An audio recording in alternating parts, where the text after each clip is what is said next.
Hola y bienvenidos a mi canal. Antes de comenzar este vídeo, quiero recordarles de que este es un canal totalmente dedicado a la historia. Cada contenido que yo hago, lo hago con el mayor de los respetos y mucho amor posible. Todo lo demás que se pueda generar es simplemente una mera coincidencia. No es mi intención generar ningún tipo de suspicacia. Espero que este vídeo que hago con mucho amor les guste mucho. Jack el Destripador, el mayor asesino en serie del siglo XIX. Un misterio sin resolver. Hola mis curiositos, esta es la primera vez que vamos a probar narrar desde mi imagen y mi perspectiva. El día de hoy vamos a contar la historia de uno de los mayores asesinos en serie del siglo XIX, que se conoce como la época victoriana, Jack el Destripador. El mayor asesino en serie que dejó a Scotland Yard hasta el día de hoy patas para arriba, ya que en ese tiempo tampoco se contaba con la tecnología para ni rastros de ADN ni nada así por el estilo. Partamos por el principio, y aquí los dejo con la historia de Jack el Destripador. A mediados del siglo XIX, las principales demarcaciones británicas, entre ellas el East End de Londres, donde se encuentra el Whitechapel, tenían sobrepoblación debido al flujo de inmigrantes irlandeses y al arribo de refugiados judíos del este de Europa y de la Rusia imperial a partir del año 1882. Este problema repercutió en el decaimiento de los niveles de empleo y la calidad de vida y llevó a la proliferación de una amplia clase baja, caracterizada por la pobreza, el crimen y la violencia, el alcoholismo y la prostitución, de acuerdo a las estimaciones de la Policía Metropolitana de Londres. En octubre de 1888 había 62 burdeles, más de 1.200 prostitutas en Whitechapel. También eran comunes las manifestaciones y protestas por la situación económica entre 1886 y 1890, entre las cuales sobresalió el Domingo Sangriento de 1887.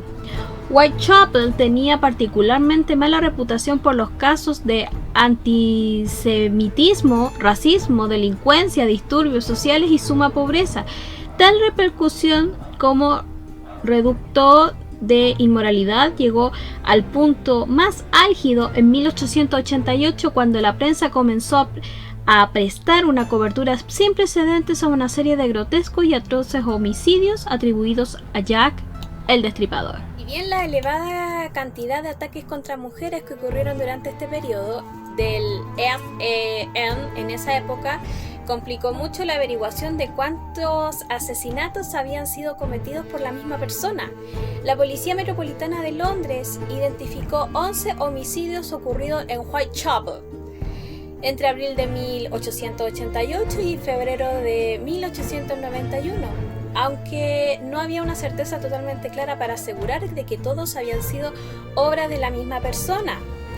5 de ellos sí tenían varios puntos en común y se le atribuyeron al famoso llamado Jack el Destripador, que se caracterizaba principalmente por el corte del área genitales y abdominal, cortes directos en la garganta, extirpación de órganos y desfiguración total del rostro. Estos asesinatos suelen denominarse como los 5 canónicos. Para distinguirlos del resto de los expedientes de Whitechapel, no figuran entre ellos los casos de las muertes de Emma Elizabeth Smith y Martha Tabram. Estos casos fueron totalmente excluidos del caso de Jack el Destripador.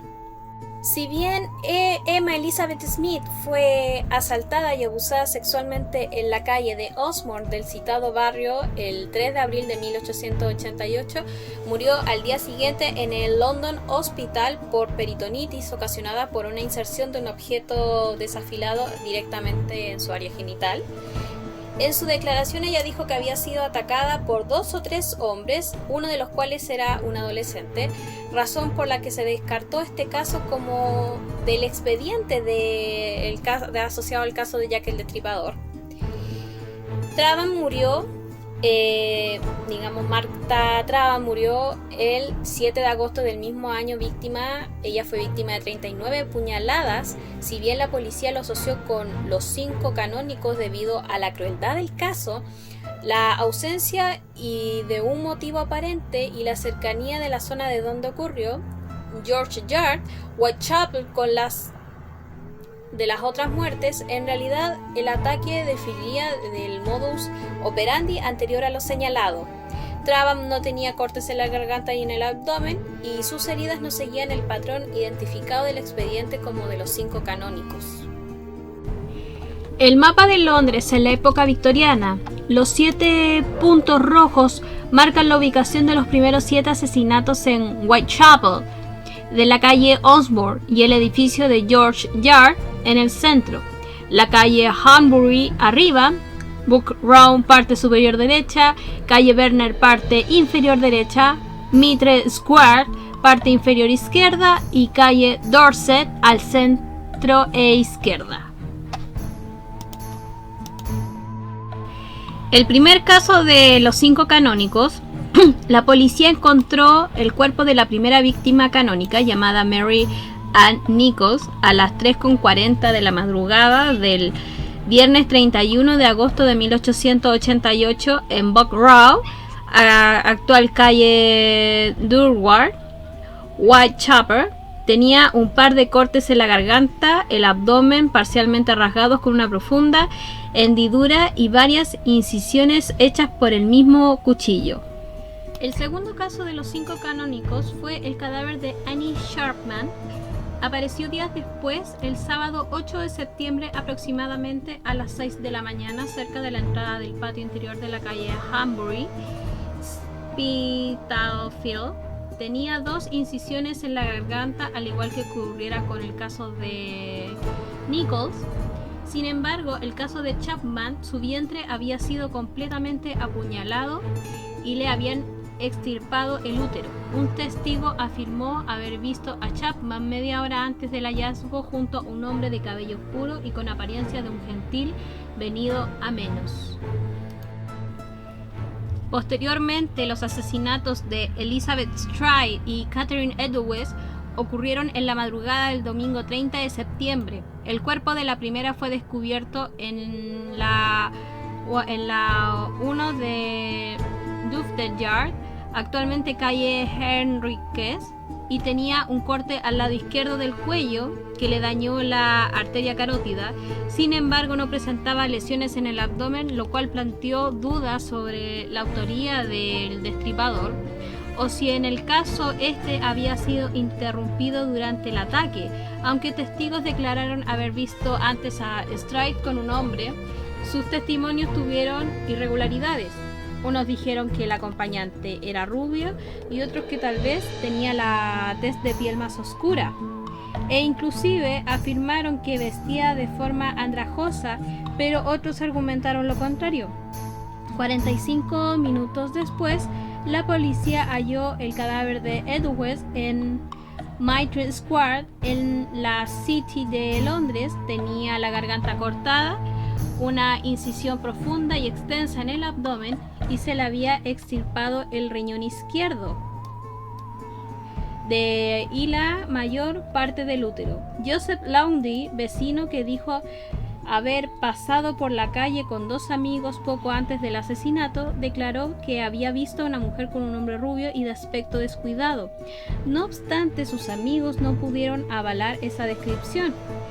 Se encontró el delantal ensangrentado de Edwards cerca de la entrada del edificio de apartamentos en la calle Woolston, un graffiti en la pared justo encima donde estaba la prenda que parecía implicar a un judío, aunque no se pudo comprobar si el graffiti había sido escrito por el homicida o se trataba de una simple coincidencia, ya que este tipo de textos ilícitos eran comunes en Whitechapel en esa época.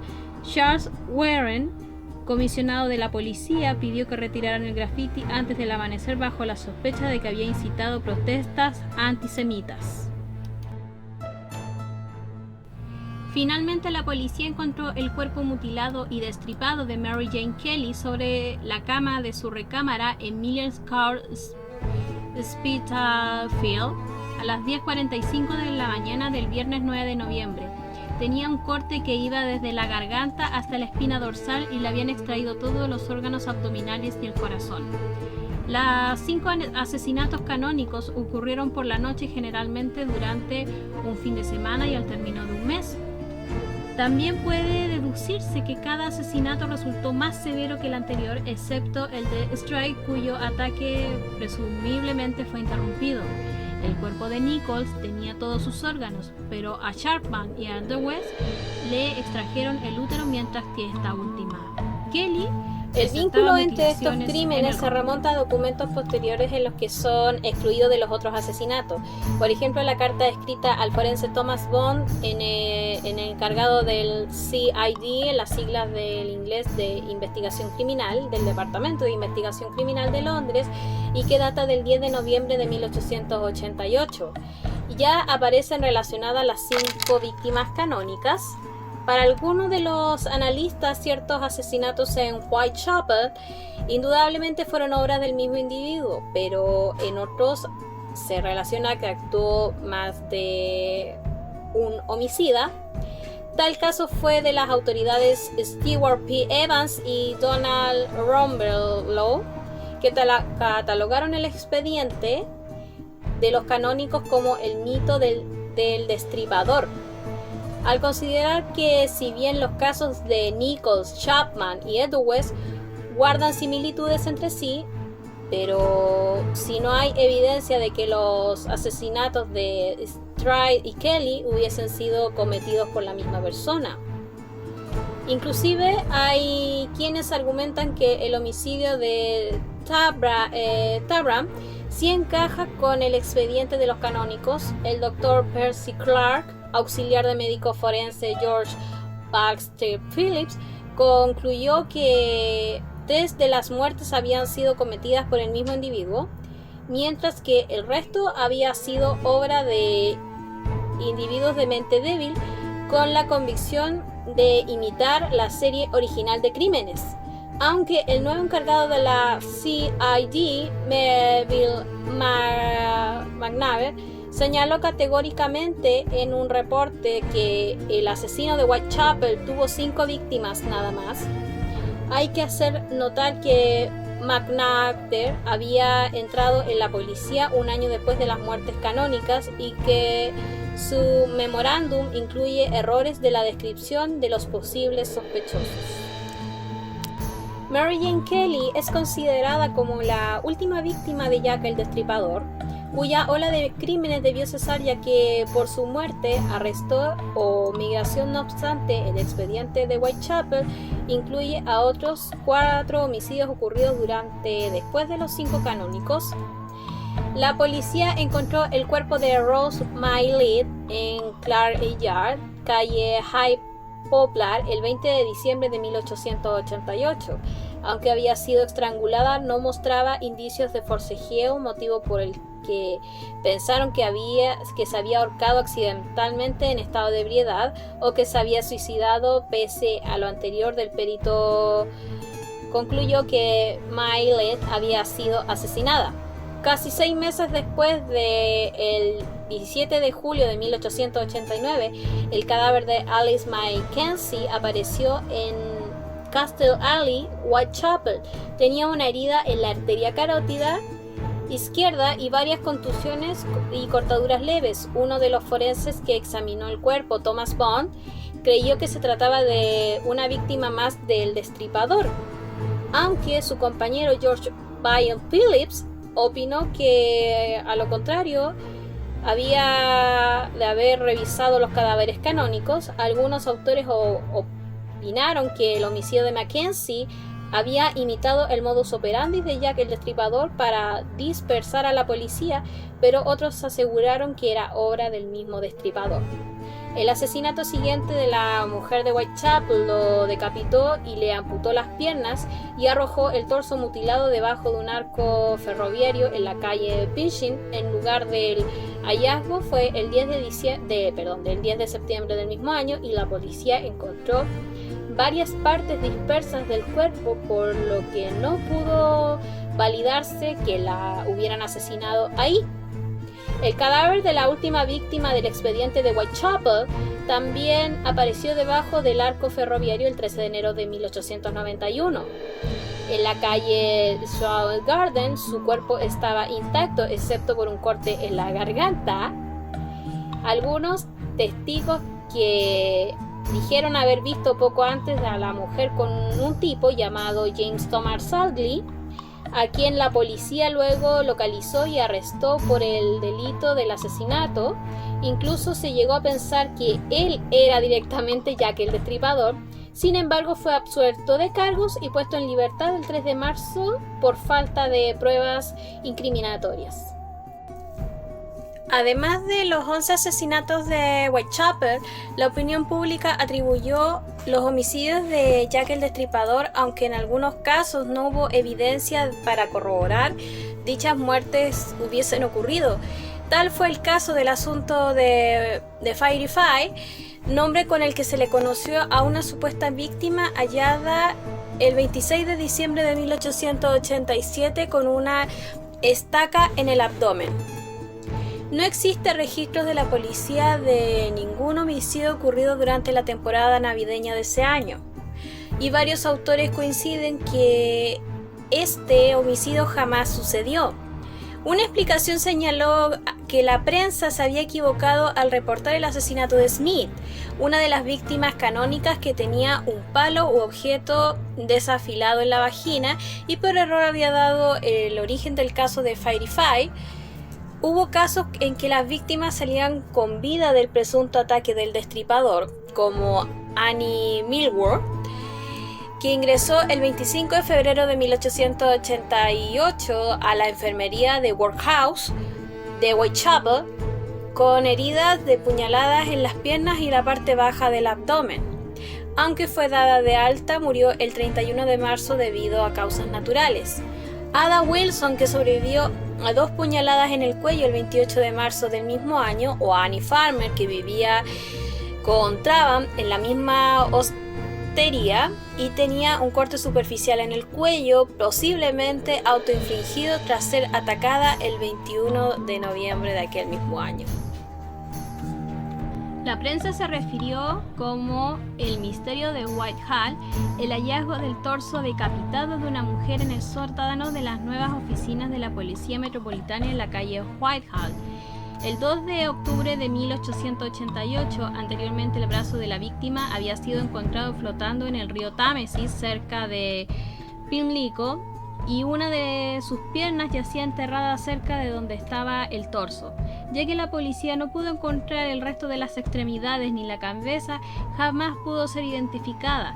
Tanto el caso de Whitehall como el de la calle Pinchin, uno de los 11 del expediente de Whitechapel, involucraban el hallazgo del torso mutilado de mujeres, razón por la que se les catalogó como los misterios del Támesis, atribuidos a un solo homicida apodado como el asesino de los torsos. No se ha podido comprobarse que este último haya sido el mismo destripador de las muertes canónicas, pero el modus operandi del asesino de los torsos difería del de Jack. Una tercera mujer cuyas extremidades fueron recogidas del río Támesis entre el 2 y el 25 de junio de 1889 podía tratarse del tercer asesinato del homicida del torso. El 29 de diciembre de 1888 se halló el cuerpo de John Hill, un niño de 7 años en Manningham, Bradford, de forma parecida a Kelly. La última de las víctimas canónicas tenía las piernas heridas y una oreja amputada, el abdomen seccionado y le habían extraído los intestinos y el corazón. La prensa especuló que había sido obra del destripador, y aunque el empleador del niño, el lechero William Barrett, fue arrestado en 2 ocasiones tras ser acusado por evidencia circunstancial, al final fue puesto en libertad y la policía no procesó ningún otro sospechoso. El cadáver de la estadounidense Carrie Brown apareció el 24 de abril de 1891 en Nueva York, y además de haber sido estrangulada tenía un tenedor incrustado en la ingle y y cortaduras superficiales en las piernas y la espalda. Aunque el cuello tenía todos sus órganos y la policía encontró un ovario en su cama, cabe señalarse que, al igual que ocurriera en Londres, Nueva York tuvo un flujo considerable de migrantes irlandeses en 1860. Si bien la prensa comparó este homicidio con los de Jack el Destripador, la Policía Metropolitana de Londres descartó cualquier vínculo entre estos. Durante la investigación, los documentos policíacos sobre los asesinatos de Whitechapel permiten conocer cómo era el procedimiento de investigación en la época victoriana. Para recabar información, un extenso equipo de oficiales iba de casa en casa y sondeaban a los vecinos. El material forense, mientras tanto, era analizado por personal calificado en la época. Cuando se identificaba a los sospechosos, la investigación se hacía más a fondo y mientras tanto era analizado reiteradamente por el personal calificado. Dependiendo de los resultados obtenidos, se decidía que ya era el momento para procesarlos o descartarlos del expediente. Desde entonces ha sido el método más utilizado en las investigaciones policíacas contemporáneas. En relación a los asesinatos de Whitechapel, la policía entrevistó a más de 2.000 personas, investigó aproximadamente a 300 y detuvo a 80 personas. La División Criminal del Departamento de Investigación de la CID de la Policía Metropolitana de Whitechapel, encabezada por el inspector Edmund Reid, llevó a cabo la investigación de los primeros 2 casos del expediente de Whitechapel. Tras la muerte de Nichols, la Oficina Central de Scotland Yard envió a los inspectores Frederick George Abernethy, Henry Moore y Walter Andrew para esclarecer el caso. La policía de la City de Londres se involucró a partir del homicidio de Edwards por medio del detective James McWilliam. Pese a lo anterior, las investigaciones se vieron obstruidas debido a que el encargado de recién electo de la CID, Robert Anderson, había solicitado una licencia de trabajo en Suiza entre el 7 de septiembre y el 6 de octubre de 1888, periodo en el que ocurrieron los homicidios de Chapman, Stride y Edwards. Por tal motivo, Charles Warren, comisionado de la Policía Metropolitana, nombró a Donald Swanson como coordinador de la investigación de Scotland Yard. Insatisfechos con el esfuerzo policial, un grupo de ciudadanos del East End de Londres comenzó a patrullar las calles bajo el mote de Comité de Vigilancia de Whitechapel, cuyo objetivo era encontrar a los posibles sospechosos de los asesinatos. Además de contratar a detectives privados para la entrevista y presuntos testigos, le sugirieron al gobierno que ofreciera una recompensa a cambio de la información sobre el homicida a manera de alternativa para recabar más información. Debido al tipo de heridas de las víctimas, la policía consideró inicialmente como sospechosos a los carniceros, cirujanos y médicos, de acuerdo a un reporte elaborado por el inspector Swanson y dirigido por la oficina central. Se visitaron 76 carnicerías y mataderos e investigaron a sus empleados durante 6 meses. Esta hipótesis venía reforzada por la propia reina Victoria, para quien el culpable debía ser un carnicero o ganadero proveniente de alguna de las embarcaciones del ganado que operaban entre Londres y la Europa continental. Tomando en cuenta la cercanía de Whitechapel respecto a los muelles de Londres y el atraco de estos barcos, cada jueves o viernes su partida y el sábado o domingo, lo cual coincidía con los días que habían ocurrido las muertes.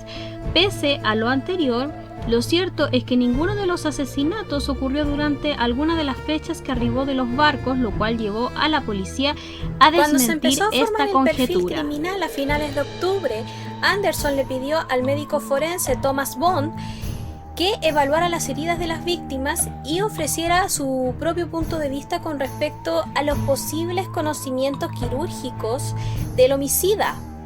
Bond elaboró su dictamen basándose en el examen del cadáver con mayores multilateralidad mutilaciones y los registros de autopsia del resto de las víctimas canónicas. Su descripción, considerada como uno de los perfiles criminales más antiguos de lo que se tenga registro, decía textualmente: no cabe duda que los 5 asesinatos fueron cometidos por la misma mano. En las primeras 4 víctimas, la garganta parece haber sido cortada de izquierda a derecha. Y en la última, debido a las extensas mutilaciones, es posible decir que la dirección se hizo con el corte fatal, aunque se encontró sangre arterial en la pared salpicada cerca de donde la cabeza de la mujer debió haber estado. Las circunstancias en torno a los asesinatos me llevan a deducir que las mujeres estaban recostadas al momento de ser asesinadas, y en todos los casos el homicida cortó primero la garganta. Bond rechazó la idea de que el asesino contara con conocimientos científicos o anatómicos o el entendimiento técnico de un carnicero o matarrife, y en cambio argumentó que debía tratarse de un hombre solitario sujeto a ataques periódicos de manía homicida o erótica e hipersexual dado al tipo de mutilaciones. También señaló que el impulso homicida podría haber surgido de alguna condición mental de venganza o melancolía o una manía religiosa, aunque no creo que ninguna de estas hipótesis sea procedente. Si bien no hubo evidencia de alguna de las actividades sexuales entre el asesino y sus víctimas, algunos psicólogos supusieron que la penetración de las víctimas con un cuchillo y la exhibición de los cadáveres en posiciones sexualmente degradantes con las heridas expuestas son indicativos de que el responsable obtenía un placer sexual con los ataques, aunque para otros especialistas dicha suposición no puede ser comprobada. Ante la escasez de evidencia forense y las varias contradicciones de fuentes contemporáneas sobre el caso de Jack el Destripador, resulta casi imposible esclarecer la identidad de Jack el Destripador directamente, aunque existen análisis de ADN realizados a partir de las cartas atribuidas al homicida. Lo cierto es que sus resultados no fueron concluyentes y ya están demasiado adulterados como para proporcionar algún dato útil. Pese a lo anterior, existen varias teorías sobre la identidad de Jack el Destripador. Una de las más difundidas en esa época señalaba que el asesino debía vivir en Whitechapel y tener un empleo estable, ya que los crímenes ocurrieron a finales de la semana próximos a fechas festivas y en las calles cercanas entre sí. También se pensó que el responsable podía ser un hombre culto de clase alta, posiblemente un doctor o un aristócrata que había llegado al barrio procedente de un sector más opulento, aunque dichas suposiciones podrían haber obedecido a estereotipos culturales como el terror a los médicos, la desconfianza en la ciencia o la exploración de los pobres por los ricos. En los años siguientes a los asesinatos, los registros señalan que la policía tenía sospechas de cualquier persona que estuviese remotamente vinculada con el caso, así como de varias celebridades que ni siquiera habían sido investigadas en la pesquisa original. Con el paso del tiempo y la muerte de aquellos que vivían en esa época, autores contemporáneos han tenido soltura para acusar a cualquiera sin necesidad de evidencia histórica.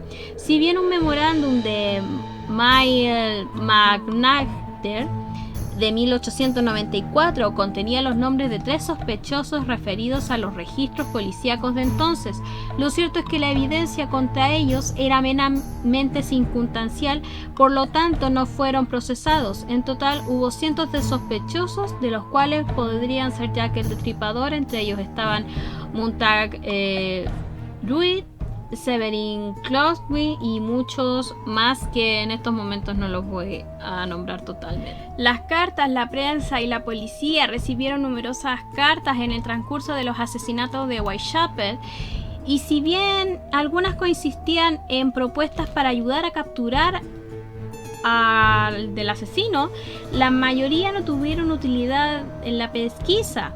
No obstante, ciertos de dichas cartas supuestamente eran de la autoría del destripador y 3 de ellas resultaron notables: la carta Querido Jefe y la postal Sauseyaki y la carta Desde el Infierno.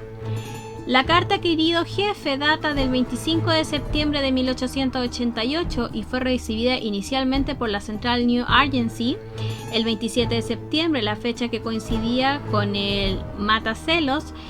El medio informativo le reenvió el documento a Scotland Yard 2 días después. Al principio se le consideraba como un bulo, si bien el documento cobró notoriedad desde el hallazgo del cuerpo de Eddowes, puesto que el cadáver carecía de una oreja y la carta enviada 3 días antes del asesinato, incluía la amenaza de cercenar las orejas de la dama. Pese a lo anterior, las investigaciones concluyeron que la oreja de Eddowes había sido incidentalmente cortada por el asesino durante su ataque. A lo anterior se suma el hecho de que el documento también afirmaba que el autor había de enviar las orejas de su víctima a la policía, lo cual no ocurrió. La impotencia de esta carta radica igualmente en que su autor usó por primera vez el mote Jack el Destripador, escribiendo las cartas directamente refiriéndose a Jack el Destripador. Para referirse a sí mismo, desde entonces la prensa y la policía, que solían llamarlo Mandil de Cuero, comenzaron a denominarlo así. Algunas fuentes señalan que el apodo en realidad había sido utilizado originalmente por una carta el 17 de septiembre de aquel mismo año. Sin embargo, no hubo consenso en validar esta suposición y se le consideró como bulo en los registros del siglo XX de la policía. De igual forma, la Central News Agency recibió la postal Sauseyaki el 1 de octubre, fecha del matacelos. Cabe señalarse que la caligrafía y el tono eran similares a los de la carta Querido Jefe. El autor aseguraba que 2 víctimas más habían sido asesinadas en sitios cercanos entre sí y calificaba el homicidio como un doble evento, supuestamente en alusión a las muertes de Stride y Eddowes, aunque se llegó a pensar que la carta había sido enviada antes de que la policía hiciera público los asesinatos, de manera que hubiera sido improbable de que alguien más tuviera conocimiento del doble evento en ese momento. Lo cierto es que la fecha del matacelos indicaba que su autor había enviado el documento más de 24 horas después de las muertes, cuando ya los medios daban cobertura a lo sucedido en la población. George Luke, líder del Comité de Vigilancia de Whitechapel, recibió la carta Desde el Infierno el 16 de octubre. No obstante, al ser comparada con las cartas anteriores, el documento tenía otra caligrafía y estilo de redacción.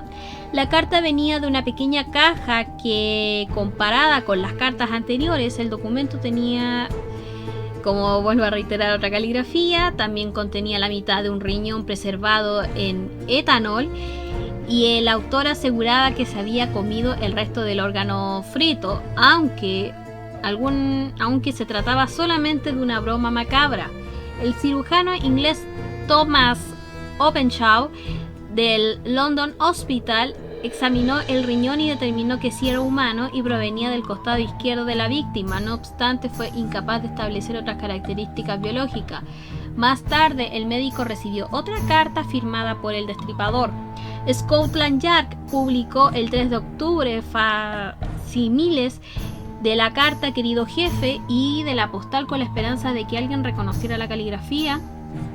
En opinión de Warren, creo que todo se trataba de un bulo, pero estamos obligados de cualquier forma a encontrar al autor de los documentos. El 7 de octubre, George R. Smith explicó que el rotativo Dominical Referee, que la carta había sido escrita por un periodista para acrecentar la popularidad de un periódico. Basándose en esa hipótesis, la policía confirmó poco después haber identificado a un periodista como el responsable de las masivas, llamado Tom Bolen. Según la carta enviada por el inspector John Littlechild a George Eyre, Sims el 23 de septiembre de 1913. No fue sino hasta 1931 que el periodista Fred Best confesó que él y un colega de The Star habían escrito las cartas firmadas por Jack el Destripador con tal de, aunque Jack el Destripador no fue el primer asesino serial y mantener sus crímenes tuvieron una cobertura mediática sin precedentes, gracias a las reformas fiscales aprobadas en los años 1850 que favorecieron la distribución masiva de rotativos de bajo precio durante la época victoriana. Este tipo de publicaciones tuvo un mayor auge e incluyó a periódicos con precios tan asequibles como Medios Penique y revistas populares como Illustrated Police News, que encauzaron sus esfuerzos en dar publicidad al homicida. Los periodistas eran conscientes que la información podía publicar sobre los crímenes de Whitechapel eran escasa, tal y como reconoció el diario Manchester Guardian al señalar que cualquier información que pueda estar en posesión de la policía pareciera que necesitan conservarla en secreto. Se cree que su atención está particularmente dirigida a un notario, personaje conocido como Mandil de Cuero. La sensación de frustración de ciertos medios en relación a los pocos detalles que se conocían en las investigaciones policíacas propició que las publicaciones se vieran desprovistas de veracidad. Fue así como surgieron descripciones ficticias del asesino, pese a que algunos reporteros ocasionalmente desmentían los falsos rumores al considerarlo como consecuencia de la mítica excreencia fantasiosa del periodista. Ante la difusión de estas notas erráticas, algunos comenzaron a realizar conjeturas basándose en afirmaciones de la prensa. Por ejemplo, la policía arrestó a John Pfizer, un vendedor judío de calzado de cuero que era conocido por el mote de Mandil de Cuero, el mismo usado por el Manchester Guardian para referirse al destripador. Una vez confirmada la inexistencia de evidencia que lo relacionaran con los crímenes, Pfizer fue liberado. No fue sino hasta la publicación de la carta de querido jefe que los medios comenzaron a utilizar el mote y el nombre de Jack el Destripador en vez de Mandil de Cuero para referirse al homicida. El nombre Jack ya era usado para describir a otro criminal en Londres, Jack el Saltarín, que supuestamente saltaba por encima de los muros para atacar a sus víctimas y luego escaparse de similar manera. Con el tiempo se volvió costumbre que la prensa adoptara los apodos para referirse a homicidas, como ocurrió con el hachero de Nueva Orleans, el estrangulador de Boston, el francotirador de Belway, el destripador francés, el destripador de Dusseldorf, el destripador de Camden, Jack the Stripper, el destripador de Yorkshire y el destripador de Roughton. Al punto que hasta el día de hoy la historia de Jack el Destripador pasó a ser parte de la cultura popular y que pasó a las masas, pasó incluso a la gran pantalla, que obviamente no voy a describir más esto como historia de Sherlock Holmes y así como historias de investigación. ¿Qué podemos deducir con esto? Que al final tal vez se dice que, averiguando también en otros orígenes, que posiblemente Jack el Destripador no era más de una persona y que una persona de una editorial estaba escribiendo un libro sobre eso y que al final no lo pudo completar porque al último momento se le llegó la información de que eran como 5 personas y entre ellos se incluía una mujer. Bueno, quiero que se queden totalmente tranquilos. Esto que me hice fue como quisiendo hacer una representación de que cada vez que yo hablara y saliera en pantalla recibía como el golpe, como queriendo cortarme. Quise hacerlo más como trágico, pero es solo maquillaje, así que para que se queden tranquilos. Me costó demasiado hacer esto, así que se los digo inmediatamente, me costó demasiado porque de verdad es muy difícil hacerlo como entre imagen y video, más si yo no tengo como los medios y traté de hacer todo lo posible. Así que de verdad espero que les haya gustado y nos estaremos viendo en un próximo vídeo. Hasta pronto, y ahora me voy a quitar el maquillaje.